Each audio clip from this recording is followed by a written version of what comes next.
What's going on, everyone? LA Sports back with another video, and in this video I'll be recapping the first two games for the Raptors preseason, and it's looked like a very promising start, I gotta say.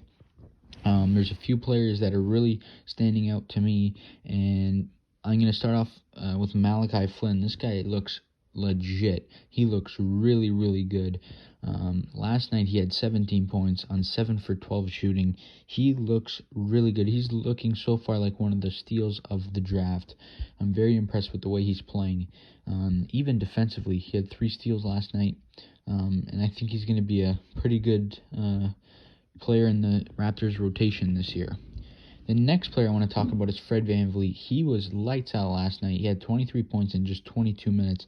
And the impressive thing is that he did not have a free throw. So 23 points with no free throws is phenomenal on 9 for 12 shooting. That's 75%. So he was phenomenal.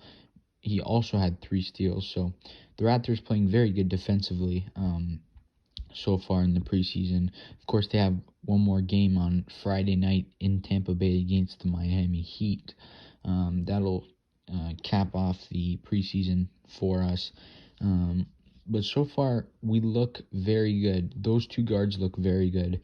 And the next player I want to talk about is Pascal Siacom. Just 12 points, but realistically, he was very efficient. He was 5 for 7 with 5 rebounds, 3 assists, and he did have a steal in just 22 minutes. So Pascal is finding his shot again. He was 2 for 4 for 3, and he's looking a lot better than he was in the NBA bubble. Another player that's been really good is Terence Davis. Last night was fantastic. He shot the ball 5 for 10, 14 minutes, and he had 14 points, along with 2 steals, 2 rebounds, 3 assists. He looked great, and I want to see him continue to shoot the ball because he's been very efficient so far, and we're going to need a player like that. And his defense, he brings a lot to the table with his defense. He's a very versatile player, and I think he's going to be key for the Raptors this season. Of course, the 6'4" guard is pretty good for this team.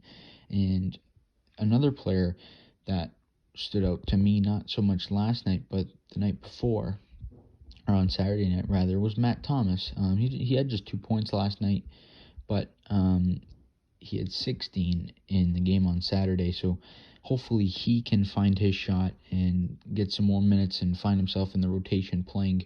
And I honestly think that the Raptors can roll with an 11 or even 12-man rotation and give all 7 bench players a good amount of minutes, because you can say all you want, we've lost depth, but realistically, we've gained a lot of depth with these minor signings like Alex Len, DeAndre Bembry, who was also very good, and just players like that. They are good depth players, and they just keep things rolling. Of course, when Kyle Lowry gets back, Norman Powell's probably going to come off the bench as the starting 5. We anticipate it to be Lowry at the 1, VanVleet at the 2 guard, OG at the 3, Pascal at the 4, and Aaron Baines at the 5. So the Raptors are looking very promising so far, and Nick Nurse has done a great job as a coach to incorporate all these guys into the rotation and get them into the system. So far we're looking very good, and I'm really excited to see what they can do when the season starts, of course, on December 23rd for us against the Pelicans at home. So it's going to be a very exciting season for the Raptors, and I really like what I'm seeing so far. But guys, let me know what you think about the Raptors' first 2 preseason games, and let me know what you think the record is going to be in this 72-game series. That